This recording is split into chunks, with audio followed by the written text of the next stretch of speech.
8 September 1933ला सांगलीत त्यांचा जन्म झाला आणि वयाच्या 92व्या वर्षी 12 एप्रिल 2026ला त्यांचं निधन झालं. वडील दीनानाथ आणि आई शेवंती मंगेशकरांच्या पोटी त्यांनी जन्म घेतला. मंगेशकरांच्या लता, मीना, आशा, उषा, हृदयनाथ या 5 भावंडांपैकी त्या एक. वयाच्या 10व्या वर्षी त्यांनी गायनाला सुरुवात केली.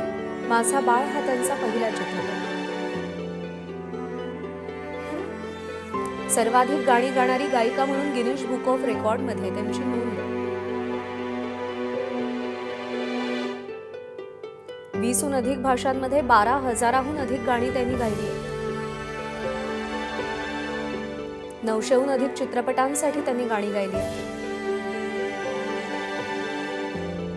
दादासाहेब फाळके पुरस्कार, पद्मविभूषण, महाराष्ट्र भूषण पुरस्कारानं त्या सन्मानित आहेत. भक्तिगीतं, भजनांपासून पॉप पर्यंत गायनाच्या विविध प्रकारात त्यांनी गाणी गायली आहेत. 2 वेळा राष्ट्रीय आणि 7 वेळा फिल्मफेअर पुरस्कार विजेत्या आहेत त्या. R D Burman, Khayyam, O P. Nayyar, A R. Rahman यांनी संगीतबद्ध केलेली गाणी आशाताईंनी त्यांच्या आवाजात अजरामर केली आहेत.